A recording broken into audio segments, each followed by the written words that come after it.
Recently Indian air force के जो दो top most fighter jets Sukhoi 30 और मिराज 2000 का क्रैश हुआ है, इस क्रैश के क्या पॉसिबल रीजंस हो सकते हैं?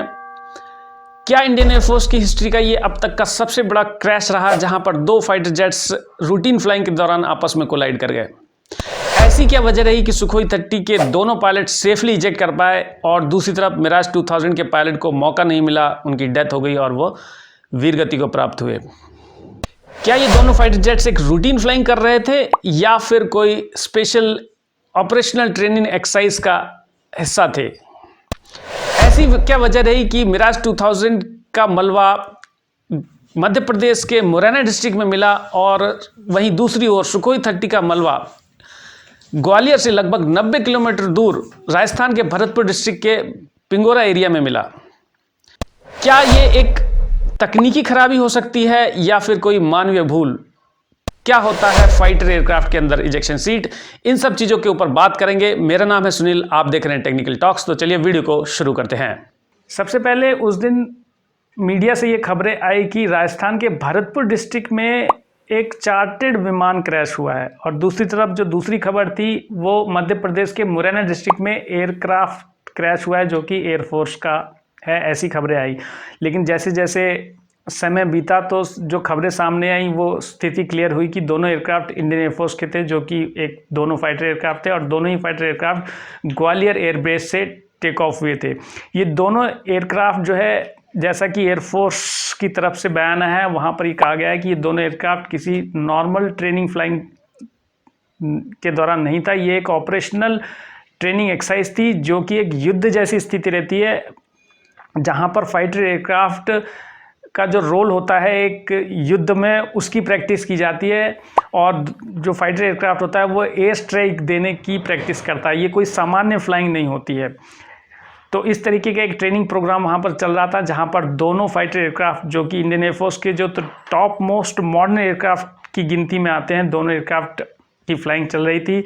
और ये स्थिति साफ हुई कि ये दोनों एयरक्राफ्ट जो है ग्वालियर से लगभग 35 किलोमीटर दूर मुरैना में आपस में कोलाइड किए, जहां पर मिराज 2000 का मलबा वहीं पर मिला और वहीं पर मिराज 2000 क्रैश हो गया। दूसरी तरफ जो सुखोई 30 का जो एयरक्राफ्ट था उसका विंग टूट गया, ऐसी जानकारी सामने आई और दोनों पायलट जो है कुछ समय बाद इजेक्ट कर गए और सुखोई 30 जो है बिना पायलट के लगभग 90 किलोमीटर तक एक मिसाइल की तरह सीधे जाता रहा और वहाँ पर भरतपुर डिस्ट्रिक्ट के पिंगोरा, जो कि भरतपुर डिस्ट्रिक्ट राजस्थान का एक डिस्ट्रिक्ट है, वहाँ पर जाकर इसका मलबा मिला है। और यहाँ पर एटीसी कंट्रोलर का एक बहुत इंपॉर्टेंट रोल होता है। यहाँ पर मैं आपको बताना चाहूँगा कि फाइटर के जो एटीसी कंट्रोलर होते हैं वो एक अलग कैटेगरी के कंट्रोलर होते हैं। ट्रांसपोर्ट एयरक्राफ्ट के कंट्रोलर अलग होते हैं और जो फाइटर एयरक्राफ्ट के कंट्रोलर होते हैं वो एक स्पेशलाइज्ड उनकी ट्रेनिंग होती है और ये इनकी कैटेगरी अलग होती है, जो केवल और केवल फाइटर एयरक्राफ्ट को कंट्रोल करते हैं। इसीलिए यदि आपको याद होगा कि जो बालाकोट की जो स्ट्राइक थी वहाँ पर जो एटीसी कंट्रोलर थी उनको सक्सेसफुल बालाकोट स्ट्राइक के बाद सरकार की तरफ से सम्मानित भी किया गया था। एयरफोर्स ने इस हादसे के बाद जो है कोर्ट ऑफ इंक्वायरी ऑर्डर कर दिया और उसके बाद ही इस क्रैश की एक्चुअल रीज़न सामने आएगी। यहाँ पर एटीसी से क्या इनकी कंट्रोलिंग का संपर्क टूट गया था, ये जानने का विषय रहेगा। दोनों एयरक्राफ्ट ग्वालियर से टेक ऑफ करने के बाद एक्सरसाइज के दौरान मुरैना डिस्ट्रिक्ट के आसपास दोनों में कोलिजन हुआ, ऐसी बात सामने आ रही है। और जो मिराज 2000 था वो वहीं पे क्रैश हो गया और जो सुखोई 30 था वो कुछ समय बाद फ्लाइंग करने के बाद जो उसके जो पायलट थे वो इजेक्ट कर गए। वहाँ पर वो सेफली नीचे आए और वहाँ पर जो तस्वीरें सामने आई, दोनों जो पायलट थे वो वहाँ पर लेटे हुए थे और जो एयरफोर्स का जो रेस्क्यू हेलीकॉप्टर था तुरंत आया और उन लोगों को ले गया। लेकिन मिराज 2000 के जो पायलट थे वो विंग कमांडर हनुमंत राव सारथी हैं, जो कि कर्नाटका से बिलोंग करते हैं। फाइटर एयरक्राफ्ट का जो ट्रेनिंग वर्जन रहता है, जिसे आम भाषा में ट्रेनर भी कहा जाता है, वहाँ पर 2 पायलट रहते हैं। इसलिए सुखोई 30 का जो एयरक्राफ्ट था वहाँ पर 2 पायलट थे। सुखोई 30 का एयरक्राफ्ट था, उसका विंग का कुछ हिस्सा टूट गया था, जिसके बाद जो है पायलट ने इजेक्शन का डिसीजन लिया और वो सेफली इजेक्ट हो पाए। और ऐसा कहा जा रहा है कि सुखोई 30 का जो एयरक्राफ्ट था वो इजेक्शन के बाद बिना पायलट के लगभग 90 किलोमीटर तक ऐसे ही फ्लाइंग करता रहा।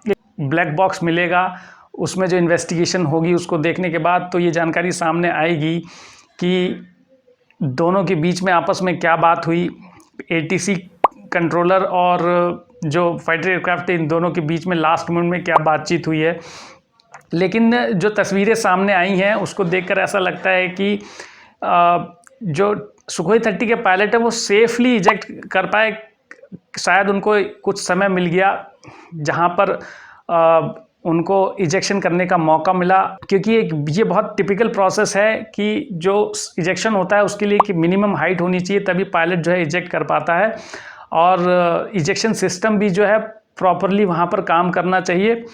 और दूसरी तरफ अगर हम देखें तो मिराज 2000 के पायलट इजेक्शन की स्थिति शायद वहाँ पर ना बन पाई। उसके जो पॉसिबल रीजंस हो सकते हैं उनमें से एक रीज़न ये हो सकता है कि कोलिजन के दौरान उनका जो इजेक्शन सिस्टम था वो शायद उसमें कुछ खराबी आ गई हो और उनको वो ऑपरेट ना कर पाए हों, या फिर जो ऐसी स्थिति रही हो कि उनको शायद टाइम ना मिला हो। तक के घटनाक्रम को जब हम देखते हैं और वहाँ पर जब बात आती है टेक्निकल फेलियर की, तकनीकी खराबी की, तो अब तक एयरफोर्स ने ऐसा कोई भी जानकारी साझा नहीं किया है या ऐसी कोई जानकारी सामने नहीं आई है जहाँ पर दोनों एयरक्राफ्ट ने तकनीकी खराबी को लेकर ATC से कुछ रिपोर्ट किया हो। और दोनों ही एयरक्राफ्ट को जब हम देखते हैं तो दोनों ही एयरक्राफ्ट मॉडर्न टेक्नोलॉजी के साथ लैस हैं, और इसकी क्रैश हिस्ट्री पर जब हम ध्यान देते हैं तो वहाँ पर तकनीकी खराबी का मुद्दा कभी भी हावी नहीं रहा है। तो ऐसी स्थिति को हम देखकर ये बात कह सकते हैं, ऐसी संभावनाएं बनती हैं कि दोनों एयरक्राफ्ट में टेक्निकल खराबी की जो संभावनाएं हैं वो लगभग ना के बराबर हैं। फाइटर एयरक्राफ्ट में ऑपरेशनल कैपेबिलिटी को लेकर जब कॉम्बैट रोल्स की प्रैक्टिसेस की जाती हैं तो वहाँ पर फाइटर एयरक्राफ्ट कई बार प्रैक्टिसेस के दौरान एक दूसरे एयरक्राफ्ट के काफ़ी क्लोज आ जाता है। ऐसी स्थिति को देखते हुए वहाँ पर जो ह्यूमन एरर की संभावनाएं होती हैं उसको नकारा नहीं जा सकता है। 2000 और सुखोई 30 दोनों ही एयरक्राफ्ट की जब ऑपरेशनल कैपेबिलिटी की बात की जाती है तो दोनों ही एयरक्राफ्ट ऑपरेशनली सक्षम हैं, दोनों ही एयरक्राफ्ट मॉडर्न टेक्नोलॉजी के साथ लैस हैं। और जब मिराज 2000 की बात सामने आती है तो वहाँ पर कारगिल वॉर और बालाकोट स्ट्राइक दोनों ही ऑपरेशन में मिराज 2000 का सक्सेसफुल इस्तेमाल किया जा चुका है। कारगिल वॉर के दौरान जब पाकिस्तानी सोल्जर्स एक सुपीरियर पोजीशन में थे, काफ़ी ऊंची जगहों पर उन्होंने अपने बेस बना लिए थे, और इसी कारण से कारगिल वॉर के दौरान जब इंडियन सोल्जर्स नीचे से ऊपर की तरफ जा रहे थे तो वहाँ पर पाकिस्तानी सोल्जर्स की तरफ से जो फायरिंग की जाती थी उनकी सुपीरियर पोजीशन होने की वजह से इंडियन आर्मी को काफ़ी नुकसान हो रहा था। और उसके बाद जैसे ही एयरफोर्स को इंडक्ट किया गया वहाँ पर मिराज 2000 लेज़र बॉम्बिंग टेक्निक से लेस होने के कारण वहाँ पर जब मिराज 2000 को इंडक्ट किया गया तो वहाँ पर पाकिस्तानी सोल्जर्स को घुटने टेकने पड़े थे। इसी वजह से मिराज 2000 को कारगिल वॉर के बाद दोबारा से फ्रांस से दोबारा से इसकी एक नई खेप को परचेज किया गया था, और इस समय जो मिराज 2000 की जो संख्या है एयरफोर्स के अंदर टोटल संख्या 45 है। मिराज 2000 एयरक्राफ्ट 1980s का एयरक्राफ्ट है जो कि फ्रांस से लिया गया है, और इसकी जो टॉप स्पीड है वो लगभग 2000 किलोमीटर पर आवर की स्पीड है। ये एक बार में लगभग 1500 किलोमीटर की उड़ान भर सकता है, और लेज़र गाइडेड बॉम्ब और मिसाइल से लैस होने के कारण इसकी क्षमताओं को कारगिल वॉर में टेस्ट किया जा चुका है जो कि काफ़ी सक्सेसफुल रहा है। छोटे रनवे पर उतरने की क्षमता रखता है Mirage 2000, air to air, air to ground missile attack कर सकता है। Su-30 एयरक्राफ्ट की जब बात की जाती है तो इंडियन एयरफोर्स की रीढ़ की हड्डी कहा जाता है सुखोई 30 को, और ये रशिया से लिया हुआ एयरक्राफ्ट है जो कि 4.5 जनरेशन का एयरक्राफ्ट है, और सुखोई 30 को वर्ल्ड के टॉप 10 फाइटर एयरक्राफ्ट में शामिल किया जाता है। और सुखोई 30 सबसे तेज चलने वाले मिसाइलों में से एक ब्रह्मोस मिसाइल से लेस है जो कि ब्रह्मोस मिसाइल को फायर कर सकता है। और इसकी जो टॉप स्पीड है वो 2120 किलोमीटर पर आवर की स्पीड है। 3000 किलोमीटर तक की इसकी किलिंग रेंज है और इसके साथ ही वो एक बार में लगभग 8000 किलोमीटर तक की उड़ान भर सकता है। बालाकोट स्ट्राइक के दौरान सुखोई 30 का सक्सेसफुल ऑपरेशन किया जा चुका है। इस वीडियो में जो भी जानकारी मैंने आपसे शेयर की है वो मेरे पर्सनल एनालिसिस और मीडिया में जो जानकारी मिली है उसके आधार पर दी है। यदि ये जानकारी आपको पसंद आती है तो चैनल को ज़रूर सब्सक्राइब करिएगा। तो चलिए वीडियो में मिलते हैं, तब तक के लिए धन्यवाद। जय हिंद।